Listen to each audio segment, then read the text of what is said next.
dito sa aking bahay upang magpasalamat sa buhay na pinagkaloob ko sa akin. Sa buhay na pinagkaloob o kalusugan na pinagkaloob sa akin ang amang mga. Salamat po, Ma, na binigyan mo po ako ng habang buhay upang magpuri sa iyo para ngalan ka sa iyong kapitihan at kapangyarihan. Tayo po ay magsimula muna sa ating panalangin sa amang makapangyarihan sa lahat, ang Diyos na makapangyarihan sa lahat, Yahweh ang iyong pangalan. Ama, maraming salamat, Ma, sa buhay na pinagkaloob ko sa akin, ngunit sa aking buong pamilya, Panginoon. Maraming salamat, Panginoon, sa mga kapatid, sa mga anak, sa aking pamilya. Kaya lang, Panginoon, salamat, Panginoon, na pinagkaloob ko ang mga bagay sa buhay na pinagkaloob ko sa akin na hindi matatag sa akin. Away, kabay mo po ang bawat sa amin na nakalagpas sa mga sakunang bagyo po at paramdaman at mga bagay na pinakatakot ng mga tao. Lord, lahat ito, Panginoon, nagpapasalamat po kami, Ama, sa iyong kadakilaan, Panginoon, pagmamahal sa bawat ito sa ating dito, sa Antipolo, sa buong Pilipinas, at sa buong ang lahat ito, Panginoon, ay nagpapasalamat po kami, Ama, sa pangalan mo, Jesus Cristo ng Diyos. Amen. Pagmamahal. Ako ay nag-vlog dahil sa ang nais ng ating Panginoon na tayo ay makapag-isa sa Kanya kapag nalalapit na ang kanyang pag-uhukom o ang mga bagay na mag-aaway-away ng iba't ibang bansa. Bansa sa bansa, laban sa bansa, at kaharian sa mga kaharian, at ang mga pinuno sa mga pinuno ay naglalaban-laban, maging sa mga ang bagyo na napakalakas ng bagyo, halos napakaraming tao ang nagsala, namatay, at ang mga ari-arian ay marami na ang napinsala o mga namatay. Kaya yung iba ay nagpapasalamat sila sapagkat maging kaliman ay nagpapasalamat sa dahil nakaligtas kami sa mga sakuna yung bagyo na tumaan dito, yung uwan o yung iba pang mga bagyo ng mga tumaan na makaralap ng mga likod na tumaan ay nakaligtas po kami, Ama. Kaya maraming salamat po, Ma, sa buhay ni pinagkaloob mo po sa amin. Ang aking pong mensahe sa araw na ito ay ang kaligtasan ng tao kung paano tayo maligtas. Sapagkat ang sabi ng Panginoon na sa Mateo 7:21, ganun na lamang ang pag-ibig ng Diyos sa sanlibutan, kaya pinagkaloob niya ang kanyang buong na anak na Jesu Cristo upang ang sino mong sumampalataya sa Kanya ay magkakaroon ng buhay na walang hanggan. At ang magkakaroon ng buhay ng walang hanggan. Ngunit ang hindi naman sumusunod sa kanyang Ama nasa langit, sabi nga ng Amang nasa langit, yaon lamang na marami ang tumatawag sa akin na Panginoon, Panginoon, Panginoon. Pero hindi lahat ng tumatawag ng Panginoon ay ilinunin ng ating Amang nasa langit. Kundi yaon lamang ng mga sumusunod sa kanyang alituntunin o kanyang mga utos. Yun na po ang pakinggan ng ating Amang nasa langit. Yahweh ang kanyang pangalan. Sapagkat siya ay simula pa ng Biblia, sa simula pa ng Biblia ay naroon na ang kanyang salita na tinatawag ni Yahweh, tinawag ni Yahweh o tinawag ni Jehovah o tinawag din siyang napakarami. Kung sa Bisaya ay Ginoo, kung sa Bicol ay Ginooman. Kaya napakarami ang tawagan. Sa English naman ay God. Kaya napakarami ang tawag sa Panginoon. Siya ay Diyos na makapagsige sa lahat. Kaya ang ninais ko, kaya ako ay salita sapagkat ito ang utos ng amang nasa langit Yahweh ang pangalan na kaya nga ang amang Yahweh ay nagdadala siya ng Espiritu Santo at ito nga ay nagkatong tao nga ito kay Maria si Jesus Cristo na ating Panginoon.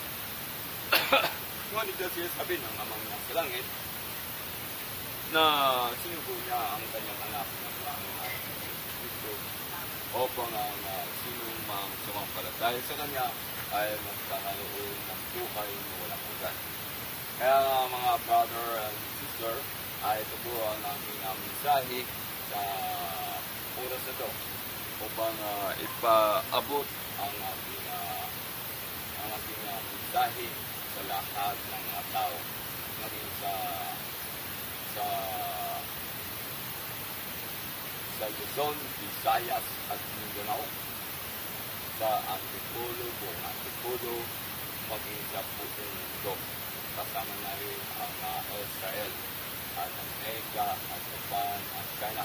Lahat pong ngayon lahat ng bansa na hindi isang daang bansa ay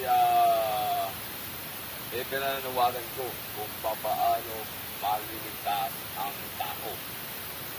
Ito po ay utos ng ang nasa langit sa Gawa 10:42 na sinasabi niya na minarapat ng Diyos na ipangaral ng mga bibigyan niya ng kaloob ang salita ng Diyos na si Iso Cristo ang hukom ng mga buhay at mga patay.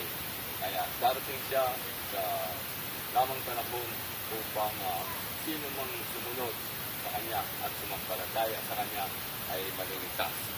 Ito po ang mensahe ko.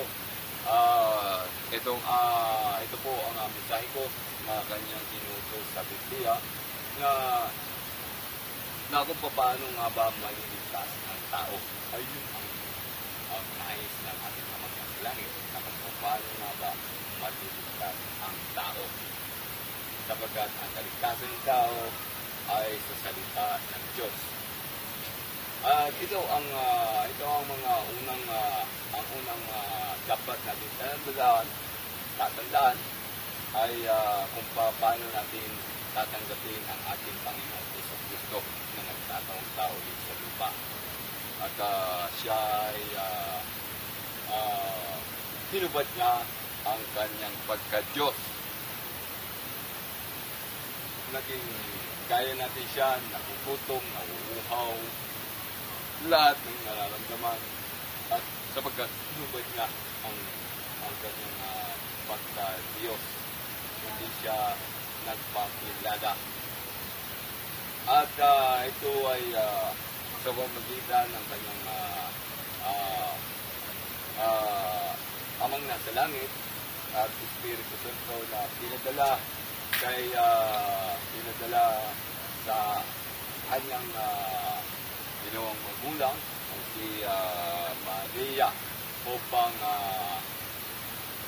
upang magkataong tao siya kay Maria. Pero walang kasalanan ito si Maria sapagkat ito ay pinabuntis bilang Espiritu Santo. Kaya nga, mga minamahal kong kapatid, ito ay sinasabi na magkataong tao siya at lumaki na, ay sinabi niya na pumili siya ng maraming alagad o mga alituntunin sa kanyang mga disipulo. Sapagkat sabi, kailangan sumunod sa lahat ng mga alitong tunay. Kaya, ito nga ay ang pagkakatawang tao ng ating Panginoong Jesucristo ay inubad niya talaga ang kanyang buhay upang sino mang sumampalataya sa kanya ay maliligtas. Ito nga ang nangyari na ang sinabi ng Panginoong Jesucristo na kung paano tayo maliligtas. Paano tayo maliligtas sa ating buhay kapag tayo ay makasalanan. Ang tamang gagawin natin ay ganito. Tanggapin natin ang ating Panginoong Jesucristo na bilang Diyos at tagapagligtas. At tayo ay magsisi ng ating mga kasalanan. Pangalawa ay magbabautismo tayo sa tubig gaya ng pagbabautismo ni Jesucristo sa tubig. Mababautismo tayo. Kung sino na yung mga nagbautismo sa iyo, halimbawa, yung fivefold ministry, propita, pastor, o yung guro, at evangelista, o kaya pari, o kaya ministro, o anumang mga nakakatanda sa iglesia, magbabautismo kayo upang tanggapin nyo ang ating Panginoong Jesucristo na siya ay tunay na may pag-ibig sa atin. Kaya dinadala niya ang kanyang bukod na anak ng Jesucristo upang sino man sinampalataya sa kanya ay maligtas. Sa John 3:16 yan. Kaya mga minamahal mga kapatid, ang pangatlo na nagpabautismo ka na at tinanggap mo na ang bautismo ng ating Panginoong Jesucristo na bilang isang pagtanggap sa ating buhay ay sinasabi na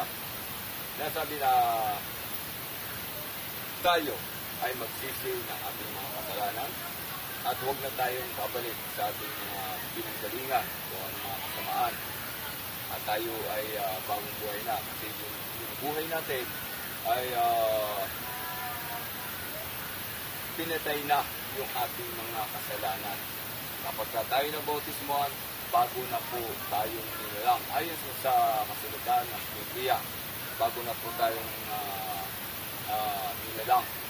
At yan, natanggap mo na. Una, pagtanggap mo sa ating Panginoong Jesucristo, pagpapabautismo, at pagsunod sa lahat ng mga alituntunin. At tayo ay sumunod sa lahat ng alituntunin ng ating Panginoon. Sapagkat siya ang tunay na Diyos na makapangyarihan sa lahat. Ngayon, nagpapabautismo tayo. Dito sa Marcos, sabi dito sa Marcos na Marcos 12, talata 29 hanggang 31, sinasabi ng Amang nasa langit na basahin mo man ang buong Biblia, ang lahat ng mga kasulatan. Ito ang pinakamahalagang utos ng Diyos sa atin. Ano nga ba yun? Ang unang-una ay sinasabi na ng Panginoon, Israel, ibigin mo ang Panginoong Diyos ng buong mong puso, buong mong kaluluwa, buong mong pag-iisip at buong mong lakas. Sapagkat iyan ang tinuturo sa atin na ibigin natin ang Diyos ng buong natin puso. Pangalawa, yung pag-ibig natin sa kapwa. Napakarami ang pag-ibig natin sa kapwa, gaya ng pag-ibig natin sa kapwa. Ano nga ba yung pag-ibig natin sa kapwa? Yung pag-ibig na sa ating kapwa, kung wala ka mga pera na ibibigay sa ating wala ka man na ibibigay na pera sa ating kapwa, ay kahit nasa pamagitan ng mga salitang ikabubuti ng tao o kaya pagbibigay ng mga pagkain sa ating kapwa o kaya pagpapautang na walang tubo o kaya pagbibigay ng mga ayuda, yan ng mga pagbibigay ng ayuda ng ating gobyerno. Ayan po ay napakalaking bagay din yun na tinutulong sa ating gobyerno sapagkat ang mga nasa gobyerno at pamahalaan ay sila yung ang lingkod ng Diyos. Maging sa simula sa presidente, sa PBBM, at sa mga senado, at sa mga congressman, mayor, konsihal, at mga chairman o kaya barangay tanod, sila po ay mga lingkod ng Panginoon. Sapagkat kailangan po natin ang lingkod ng Panginoon ay tapat sa kanyang tungkulin. Ayan po ang ating sinasabi. Ayan po ang sinasabi ng amang nagulangin si Yahweh. Yahweh ang kanyang pangalan. Ngunit sinabi naman ng ating Panginoon sa Kristo, sa John 10:30, na ako ang Ama ay iisa. Ang Ama at ako ay iisa. Sinabi ng ating Panginoon sa Kristo. Yan. Ang ibig ko sabihin, maging si Yahweh noon ay si Hesus Kristo ngayon. Kaya ang mga kaunawa lang naman po niyan ay yung mga lingkod niya. Pero yung mga iba, mga makasanlibutan, hindi po nila mauunawaan kung anong ibig sabihin sapagkat ang Espiritu, ang Ama at Anak at Espiritu Santo ay iisa lang po yun. Halimbawa, sa isang bunga ng mangga, ito ay ang bunga ng mangga, ito yung dahon, ito yung puno at ang ugat ay iisa lang naman po yun. Ang tinatawag na ang Ama at Anak at ang Espiritu Santo ay iisa lang naman po yan. Sapagkat yan ang itinuturo ng Biblia. Subalit ang iba ay nagtatalo-talo dyan sapagkat ay nais nila ipaglaban verse na kanilang tutunan. Ngunit, iisa lang naman po ang tinutukoy ng ang nasa langit na huwag na po maglaban-laban o mag-away-away ang lahat ng mga nagsipag-aral ng Biblia o yung pinagkaluban ng Biblia o yung pinagkaluban ng Espiritu Santo o yung kapangyarihan ng Amang nasa langit. Sapagkat iisa naman ang nais ng Ama ay ipatupad at ang lahat ng kanyang mga inuutos ay susundin po natin. Ano mo ba yung mga 10 utos ng Diyos na sinasabi ng ating Amang nasa langit? Ito po yung 10 utos ng Diyos.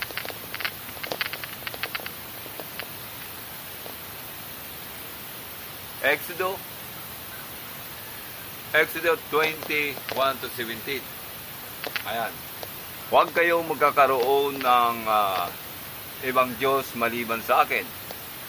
Huwag kayo magkakaroon ng Diyos-Diyusan o kaya larawan o rebulto na anumang nilalang na nasa himpapawid, nasa lupa o nasa tubig.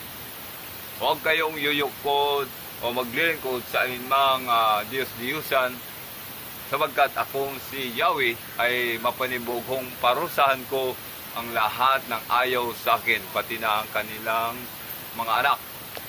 Ayan po hanggang sa ika-4 na sanilahi, ngunit ang lahat na umibig sa akin ay pagpapalain ko hanggang sa kanilang kaapupuhan.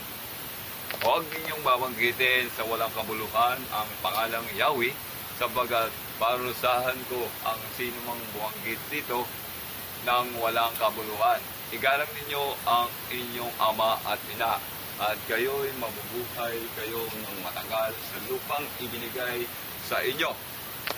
Huwag kayong papatay. Kaya nga, mga kaibigan, masama po ang pumatay ng tao. Ayan. Huwag kayong mangangalunya.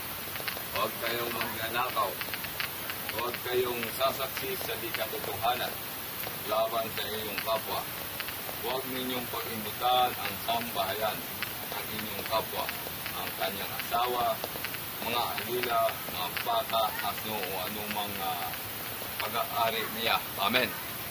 Ayan po ay kinupya ni Pastor Brother Eddie Gracila Bermio sapagkat yun po ang ninanais ng Amang nasa langit na ipaalam sa maraming tao na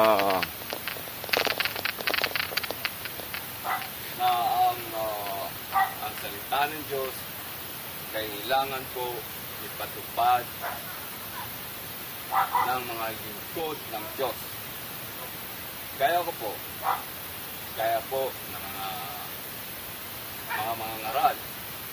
Marami po ang mga mangaral mula sa pari, maging sa mga iglesia o ministro, mga karamihan, mga pastor, o mga guro, o yung mga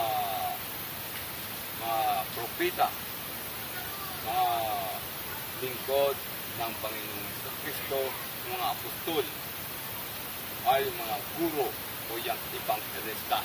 Kailangan po natin tanggapin ang salita ng Diyos kapag yan ang binigay ng Diyos na kanunungan sa tao at ipinasulat ito at pinasihan ng Diyos ang lahat na nakasulat sa Biblia.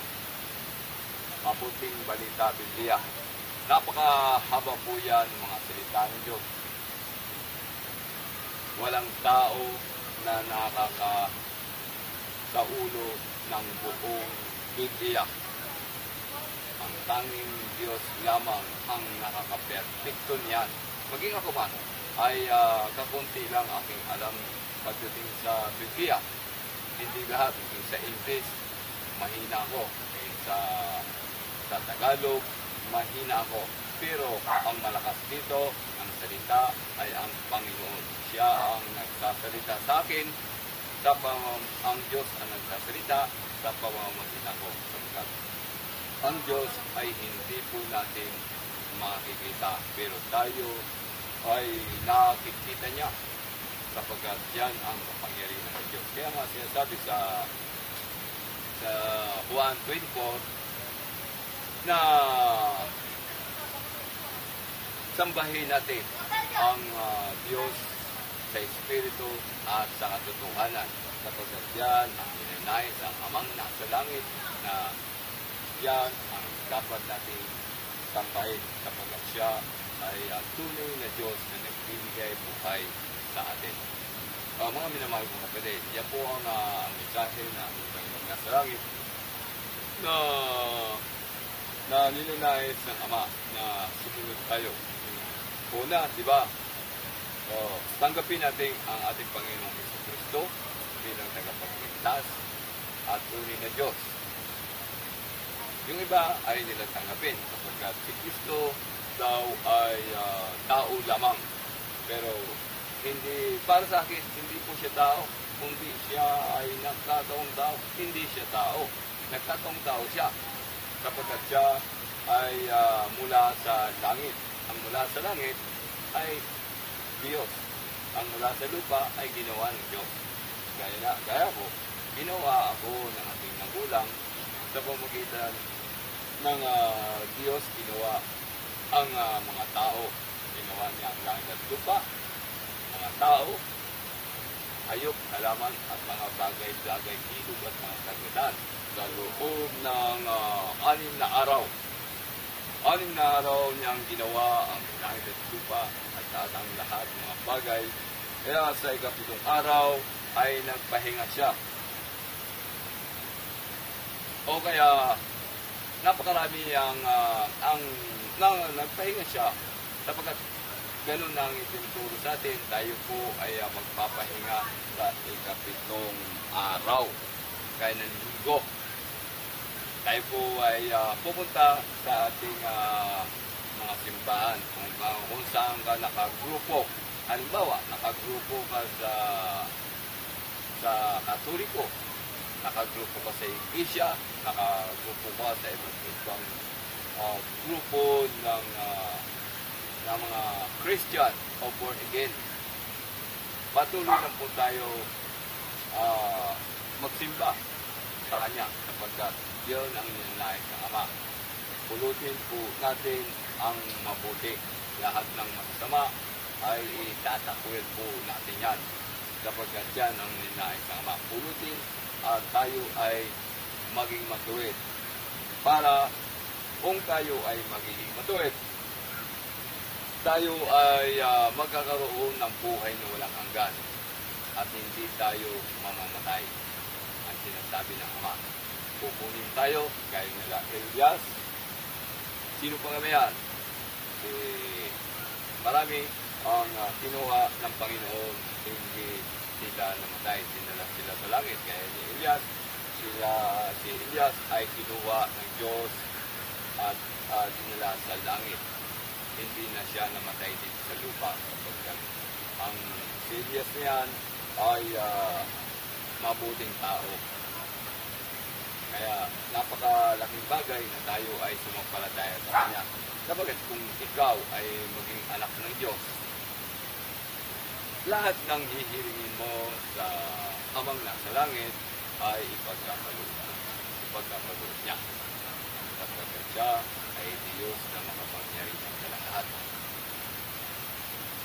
Kaya nga, sinasabi ng Ama, hindi lahat ng tumatawag ng Panginoon, Panginoon, Panginoon ay maliligtas, kundi yaon lamang na mga sumusunod sa kanyang utos at lahat ng mga alituntunin.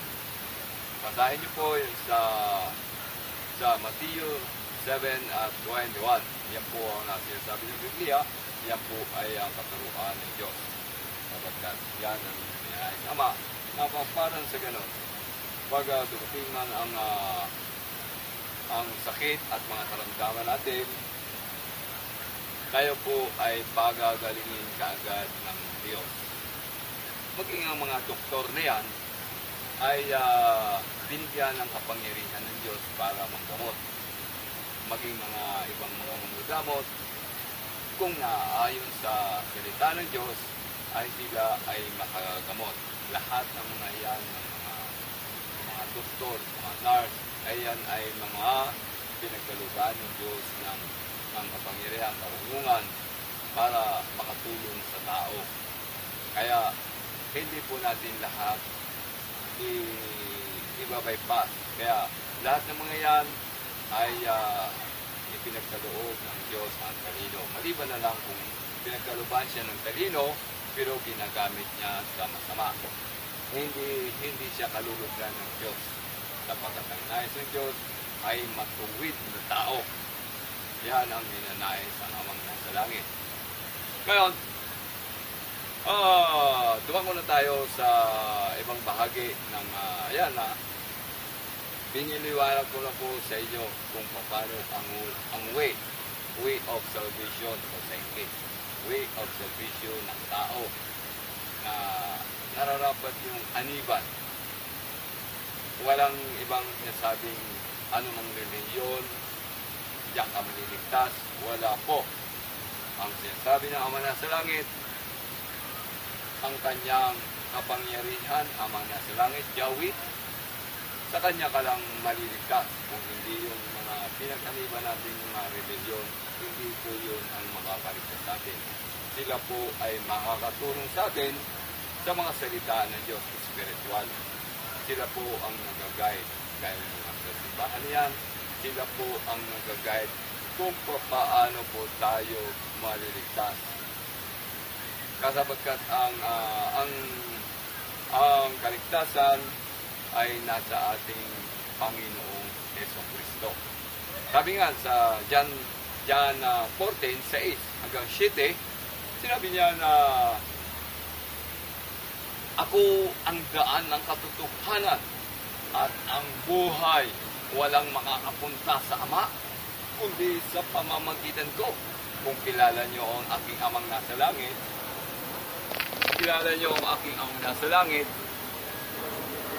ay kilala niyo na rin ako. Sabi ng Panginoong Jesucristo. Kilala niyo ang Panginoong Jesucristo, ay kilala niyo na rin ang Amang nasa langit. Bakit niya sinabi yun? Sapagkat napakahiwaga ng kanyang mga salita. Napakahiwaga ang kanyang salita. Sapagkat siya ay Diyos na makapangyarihan. Kung ikaw man ay hindi halagad ng Diyos, ikaw ay bibigyan ng kapangyarihan na makapagsalita ng salita ng Diyos at ikaw ay hindi maiiyak. Kaya po, wala naman akong capacity na magsalita ng mga ganito ganyan, ngunit ang nagsasalita sa akin ay ang Panginoong Diyos, Hesus Kristo. Kapagkat wala naman akong kalaman, ang utak ko niyan ay nagmumula sa Kanya, hindi akin yan. Maging ang katawan ko ay hindi akin yan. Wala po akong may pagmamalaki sa sarili ko, kundi mamalaki ko ang Diyos na mga Panginoon. Yahweh. Kaya nga mga minamahal kong mga kapatid, kaya po ang pinapangaral ko sa inyo. Huwag niyo po akong bigyan ng isyo na hindi ko alam ang nasa Biblia, kundi ang salita nito, ang nagsasalita ngayon, ay ang Panginoong Hesus Kristo sa pamamagitan nito. Kaya nais niya na dumulog na tayo at tanggapin natin si Kristo, babautismo tayo at sumunod sa kanyang mga tungkulin, magsisi ng mga kasalanan at huwag nang bumalik sa dating mga gawain na masasama. Dapat maging matulungan at laging nagbabasa ng Biblia araw-araw. Nagbabasa ng Biblia araw-araw. Sapagkat ang nagbabasa ng Biblia na araw-araw, para mo na rin kausap ang Panginoong Diyos. Sapagkat siya ay Diyos na makapangyarihan sa lahat. Siya ang waran. Siya ang kapangyarihan. Siya ang hukom ng mga buhay at mga balay. At meron akong babasahin sa inyo. Tapos na po tayo doon sa kaligtasan. Ngunit tayo ay dadako sa kanyang salita.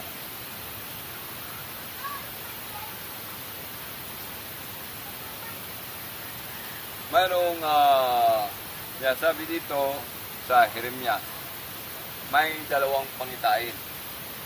At tinanong ako ni Yahweh, Jeremias, ano ang nakikita mo? Siya nga po ng Almedra. Ayan. Sagot ko, tama, sabi ni Yahweh. At ako'y magbabantay, pagkat ibig kong matiyak na magaganap nga ang aking sinalita. Muli akong tinanong ni Yahweh, ano pa ang nakikita mo?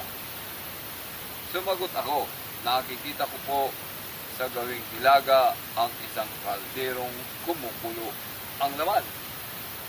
Halos tumagilid na sa gawing ito. At sinabi niya sa akin, mararanasan ng lahat ng naninirahan sa lupain ito ang isang sako ng magmumula sa hilaga. Pakinggan mo ito. Tinatawagan ko ang lahat ng bansa sa hilaga. Darating silang lahat at ang mga hari nila ay maglalagay ng kanilang luksukan sa harap ng pintuan ng Jerusalem. Ayan ha.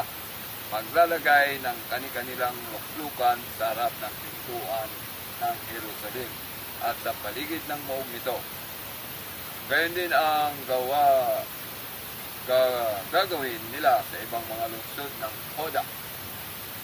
Sa gayong paraan, parurusahan ko ang mga lungsod na iyon dahil sa pagtalikod nila sa akin.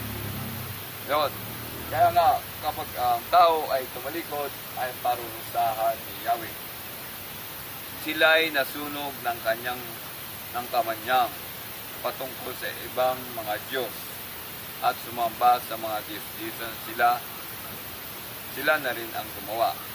So, sumamba sila sa mga Diyos-Diyosan. Kaya napupot ang ating Amang nasa langit kapag sumasamba ang iba sa mga Diyos-Diyosan. Magpakatapang ka, umayo ka, at sabihin mo sa kanila ang lahat ng iuutos ko. Sabihin, magpakatapang. Kung ako man ang lingkod ng Panginoon, kailangan kong maging matapang sa harapan ng maraming tao o sa buong mundo. Ayan ang inuutos ng Amang nasa langit na magpakatapang ka, tumayo ka at sabihin mo sa kanila ang lahat ng inuutos ko. Huwag kang matatakot sa kanila ngayon. Pag hindi ka sumunod sa akin, lalo kang matatakot kung naroon ka na sa kalagitnaan nila. Ayan. Yan sabi ng Amang nasa langit. Pag hindi ka sumunod sa akin, lalo kang matatakot kung naroon ka na sa kalagitnaan nila. Kaya kung inuutos sa akin na basahin ko ang Biblia, ay kailangan kong sundin. Sapagkat kapag hindi ko nasusundin, ay lalo akong matatakot sa Panginoon. Sapagkat hindi ko sinunod ang salita ng Diyos. Sabi niya, pakinggan mong mabuti. Ito. Sabi niya, Jeremias, ang bawat isa sa lupain ito, ang mga hari ng Hoda, ang mga pinuno, ang mga saserdote, at mga buong bayan, ay sasalungat sa iyo.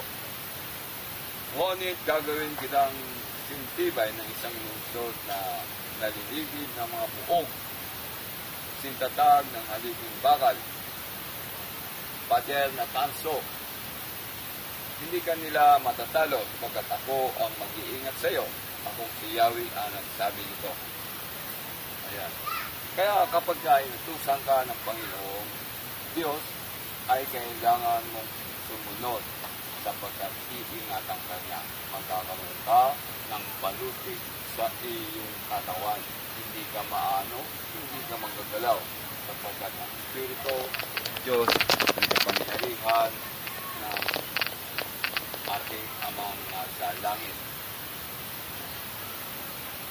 Kaya mga minamahal ko kapatid, ayan po ang nais ng Ama na iparating sa atin.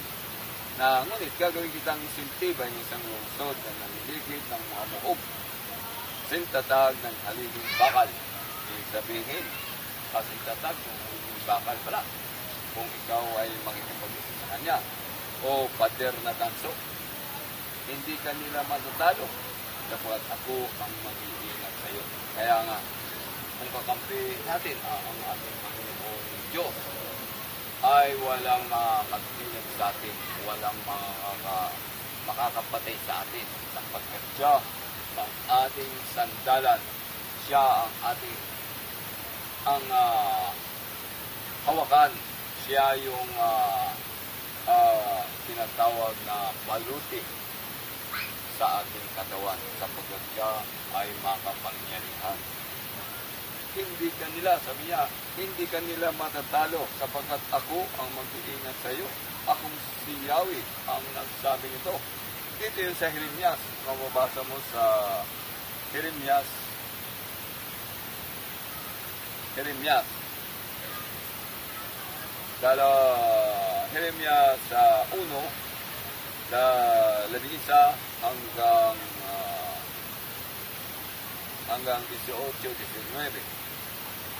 Ayan po ang sinasabi ng Ama na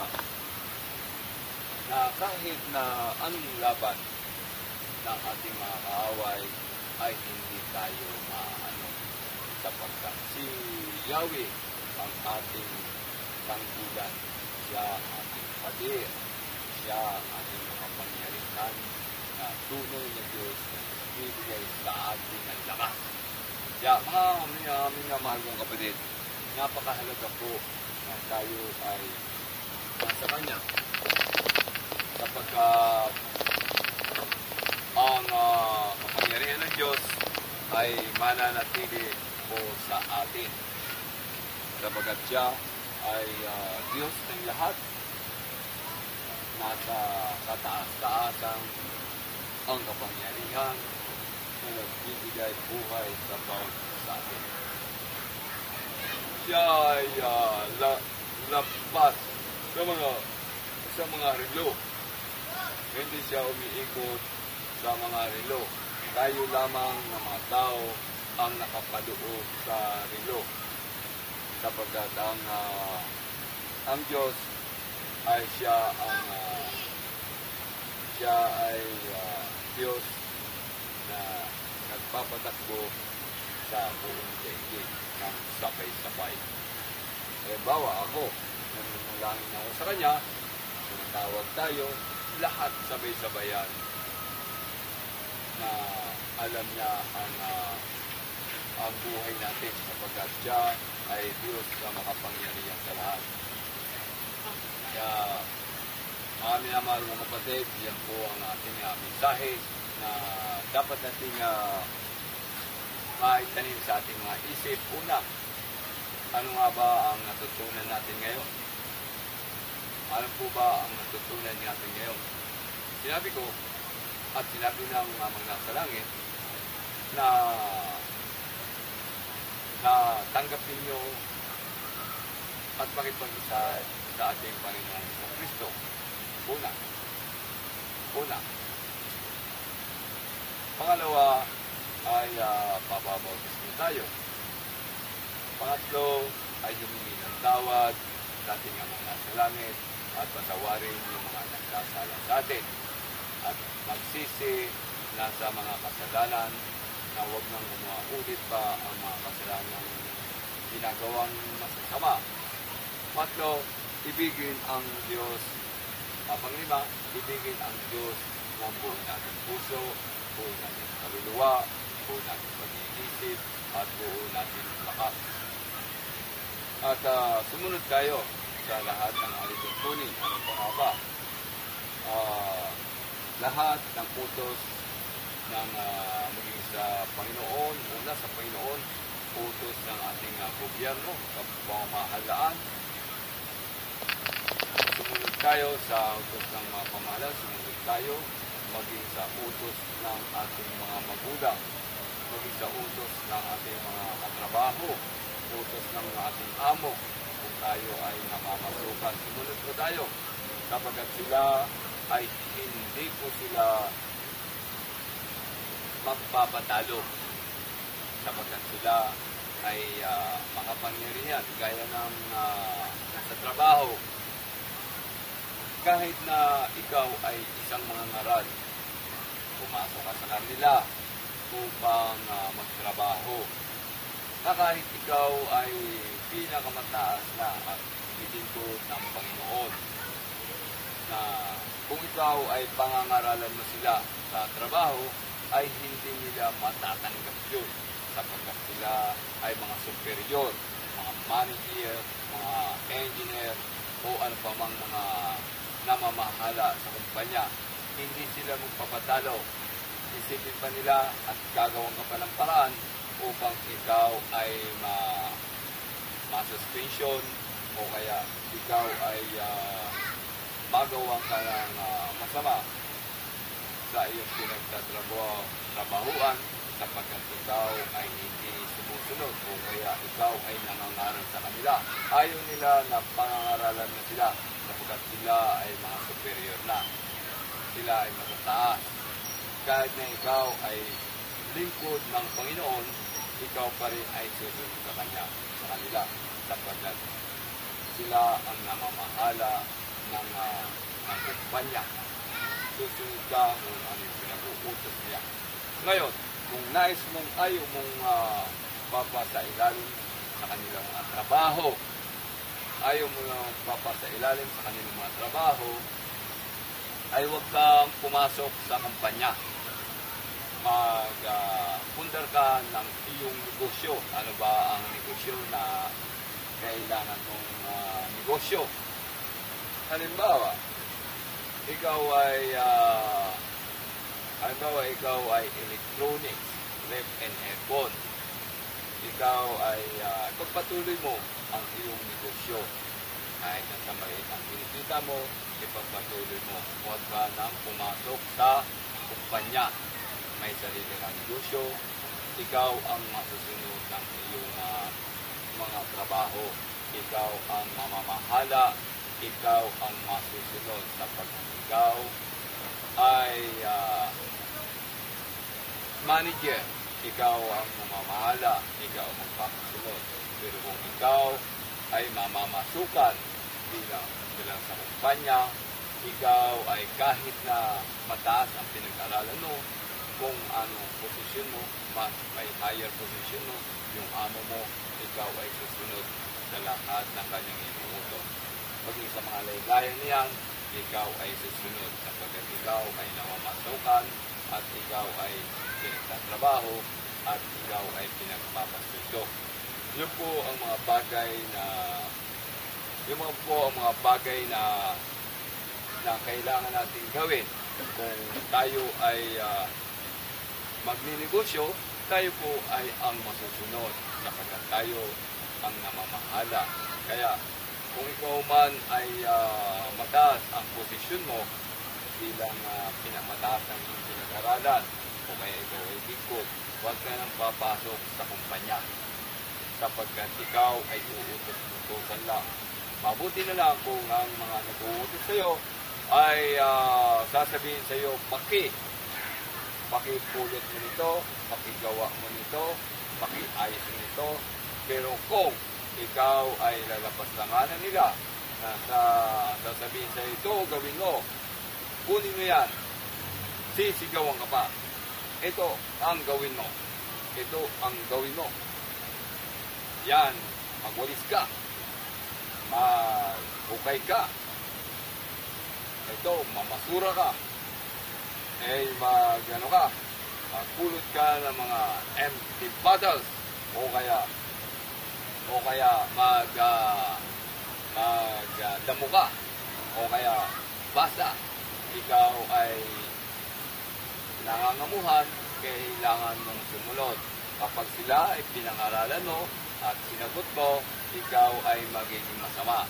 Kaya ang turo ko bilang isang lingkod, magnegosyo ka upang palawakin mo ang iyong negosyo at ikaw ay makakatulong sa kapwa at makapagbabahagi ka pa. Kung ikaw ay namamasukan, dapat lang na makakain ka. Dapat lang na makabayad ka ng mga bayarin. Pero kung makakapagpunta ka ng mga bahay, mahihirapan ka sapagkat ang kikitain mo ay minimum lamang. Ibig sabihin ay ang pagtatrabaho hanggang doon pa lang umiikot-ikot. Kapag ikaw ay nagnegosyo, sarili mong idea, sarili mong technique, sarili mong pagtatrabaho. Kaya nga, mga minamahal kong kapatid, yan po ang sekreto ng ating paghahanap buhay. Mula sa Panginoon, bago tayo magtatrabaho, ipapanalangin natin sa Diyos na Panginoon, tulungan mo po ako sa ating mapapasukan. Galang nila ako, parangalan nila ako, yan po. Kailangan natin manalangin sa Diyos upang tulungan tayo ng Diyos na makapangyarihan na hindi natin nakikita. Kahit ako, salita ngayon, siya ngayon ang nakakita sa atin sapagkat siya ang may busis, siya yung may utak, siya lahat ang dadala ng sarili ko. Sapagkat ako, wala naman ako may pagmamalaki. Hindi. Ang may pagmamalaki ko, ang kanyang kapangyarihan na nasa langit. Na kailangan natin sumunod. Ngayon na. Sundin natin ang kanyang mga utos, lahat ng mga inuutos ng Ama upang maituwid natin ang sarili natin at mabuhay tayo ng hindi mamamatay o kung mamamatay tayo ay bubuhayin muli sa pagdating ng araw ng kanyang pagbabalik. Kaya nga, sabi niya, sa kanyang pagbabalik, darating ako, sabi ng ating Panginoon sa payag. Darating ako, dala ko ang gantimpalang ipagkakaloob ko sa bawat isa sa inyo. Ipagkakaloob ko ang gantimpalang ipagkakaloob ko sa bawat isa sa inyo. Kaya nga, kung ano man ang ginawa mong masama, ay yan ang mapapala mo. mabubulit ka sa apoy ng asupre. Doon ka iahagis ng amang nasa langit sapagkat suway ka, hindi ka sumusunod sa kanyang mga utos. So itong matuwid na nagbago na, nagkasala noon at nagbago na, hindi na bumalik sa kanyang pag-uugali, ito ay maliligtas. Isasama ko ito, sabi ng Panginoon, sa kaharian. Pati tirahin ko ito doon ng sa taas, sa kaharian, sapagkat ang kaharian niya ay baka natin doon ay ginto, malawak na kaharian ng Panginoon. Hindi na tayo luluha, hindi na tayo iiyak, tayo ay masaya na at hindi na tayo magkakasakit, hindi na tayo magugutom. Lahat ng ating mga pangailangan ay naroon na. Magkakaroon na tayo ng buhay na walang hanggan.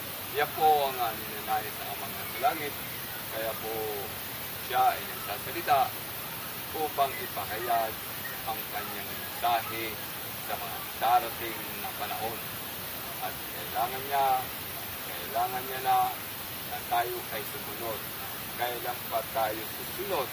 Kung inabutan na tayo ng bagyo, inabutan na tayo ng lindol, inabutan na tayo ng mga sakuna, inabutan na tayo ng giyera, inabutan na tayo ng laban-laban ng iba't ibang bansa. Kailan pa tayo tatawag ng Panginoon? Hindi na kayo pakikinggan ng amang nasa langit sapagkat matitigas ang inyong ulo. Sinabi niya na yaon lamang ang aking iniligtas na sumusunod sa aking amang nasa langit. Ang lahat ng mga inutunin ay sinunod nila. Kaya ngayon pa lang, paalala ko po sa inyo, mga minamahal ng kapatid, na tayo ay sumunod sa ating amang nasa langit. Sapagkat siya ay Diyos na mga pangyarihan. Mga minamahal ng kapatid, ay mayroon pa akong mga mensahe na dapat nating ipaliwanag na marami pa ang mensahe ng ating Panginoon. Kung isusulatin ng amang nasa langit, ang kanyang mga salita ay hindi magkakasya sa buong sanlibutan ang kanyang mga salita. Sapagkat ang kanyang salita ay napakarami. Walang lubos na nakakaunawa, walang lubos na nakataulo ng mabuting balita Biblia. Sapagkat ang Biblia ay pinasihan ng Diyos, pinasihan ng karunungan, kapangyarihan, karangalan, pagpapala, at kapangyarihan ng ating Ama na sa langit. Kaya minamahal ko kapatid. Kaya yun ang ninanais ng Ama na tayo ay maglingkod sa Kanya. Ako man noon ay naging matigas ang aking puso. Kung saan ako nagsisimba-simba. Nagsisimba ako sa mga luma, sa mga ninuno natin. At masamba sa mga Diyos-Diyusan. Pero dahil nakilala ko na ang tunay na Diyos. Ngayon, nagbago na ako, pinakilala ko sa buong pamilya ko, buong sambahayan, maging sa buong mundo, na ako ay nagbago na. Binago na ako bago nilalang ng puso. Sa salita ngayon, si Kristo sa pamamagitan ko. Kaya ang lahat ng mga ito ay kanyang mensahe mula sa langit. Kaya mga minamahal ng kapatid, kayo po ay manumbalik na. Huwag na po mag-atubili. Magpasakop na kayo sa ating Panginoon Kristo. Kristo bilang tunay na Diyos. At bilang kapatid, bilang guro, bilang pastor, bilang propeta, bilang hari ng mga hari, Panginoon ng Panginoon, siya ang hari ng lahat. Walang makakatalo sa kanyang kapangyarihan sapagkat siya ay Diyos na makapangyarihan sa lahat. Kaya nga, pag tayo nga ay tumatawag sa Kanya, minsan hindi tayo sinasabi natin sa sarili natin na hindi tayo naririnig ng Amang nasa langit. Pero may mga katugunan yan.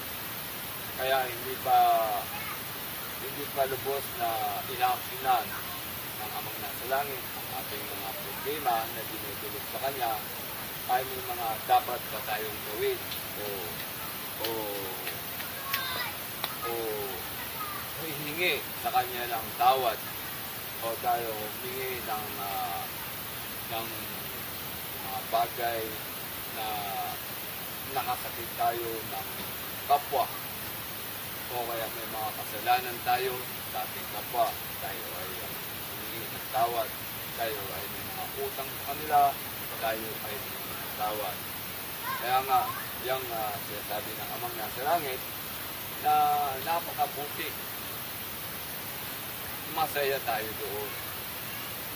Maging masaya tayo sa pagkapiling natin ang Diyos. Lahat ng ating mga problema ay idudulog po natin sa Ama niya sa langit. Kayo man ang mga problema, may mga sakit at mga karamdaman, ay pagagalingin kayo ng Amang nasa langit. Lalo-lalo na ngayon, yung mga nasa piling ng kamatayan, ay mga nasa ospital, o nasa mga dako ng mga karamdaman, ay aking ipinagdarasal sa Amang nasa langit na kayo ay manalangin at tanggapin niyo si Kristo na bilang tunay na Diyos na tagapagligtas, at kayo ay pababotos mo sa ngalan ng Ama, Anak, at Espiritu Santo, sapagkat yan ang nais ng Ama na tayo ay maglingkod sa Kanya. Kaya, mga minamahal kong kapatid, ay napakaganda ang kanyang mensahe na ipinarating sa atin na kung paano tayo maliligtas sa oras ng sakuna, oras ng bagyo, oras ng lindol. Iingatan niya tayo sapagkat tayo ay anak ng Panginoon sa pananampalataya. Kung tayo ay anak ng Panginoon, anuman ang hilingin natin sa ating Ama nasa langit ay Kanyang ibibigay. Walang imposible sapagkat nasa Kanya ang lahat ng kayamanan, lahat ng katalinuhan, lahat ng mga bagay na narito sa ating katawan ay sa Kanya to. Yung buhay natin ito ay isasauli natin ito sa Kanya. Ibibigay natin ito sa Kanya sapagkat ang katawan na ito ay sa Kanya. Ito ay templo ng Diyos. Yung mga katawan ninyo ay templo ng Diyos. Pinagamit lang sa inyong pinahiram-hiram lang. May araw na pupunin sa iyo ng Panginoon. Kaya manatili tayo maging matuwid sa Kanya sapagkat siya ay tunay na makapangyarihan sa lahat. Kaya nais ko pong magpasalamat sa Diyos na makapangyarihan sa lahat na ating napakinggan ngayon na Kanyang mga salita ay napakinggan natin. Tayo po ay papurihan natin ang ating Diyos na makapangyarihan sa lahat. At magbibigay ako ng isang awit na nagpamula sa Kanya. Aawitan ko kayo ng isang awit. At ito ang awit na pinupuri. Oo, purihin ka, O Diyos. Ang aking alay ay pagsamba. Kaluwalhatian, buong karangalan, kapangyarihan mo'y walang katulad. Ikaw ang tunay na Diyos, ika'y walang katulad. Ika'y nag-iisa, ikaw lamang, wala nang iba. Sa'yo ang aking awit, dinggin aking tinig. Sisigaw sa buong Antipolo, sisigaw sa buong Pilipinas, sisigaw sa buong mundo. Kadakilaan mo. Thank you very much, mga minamahal kong kapatid. Tayo po ay mag-subscribe po kayo sa aking channel, sa YouTube channel. At sa FB channel naman ay Permi yung ID. Kaya po ay mag-subscribe sa akin sa pagkikitan ng yung panunood. At may mapupulot po kayong mga aral mumula sa ating Panginoon. At tayo po ay magpasalamat sa ating mga nasa langit. Sumunod po kayo bilang pasasalamat sa ating amang nasa langit. Amang nasa langit, Diyos na makapangyarihan sa lahat, Yahweh, sa ngalan ng Ama, Anak at Espiritu Santo, ako po ay nagpapasalamat sa buhay na pinagkaloob mo sa amin. Papasalamat po kami, Ama, sa lahat na pinagkaloob mo sa amin, mga biyaya, mga buhay na pinagkaloob mo sa amin, lahat ng bagay na pinagkaloob mo sa amin, mga talino at pagkatulungan na pinagkaloob mo sa amin. Iniligtas mo kami sa mga sakuna, pagkagyo, lindol, at mga kapahamakan. Iniligtas mo kami, Panginoon. Salamat, Panginoon, na ikaw ang Diyos na makamangyarihan sa lahat na nagbibigay ng inspirasyon. Ikaw ay mong puso na pinasalamatan ng mong pagmamahal. Kami, mga anak, na pinatawag sa iyo palagi, Ama. Salamat po, Ma, sa pangalan mo, sa Kristo na aming Diyos. Amen. Amen. Praise the Lord.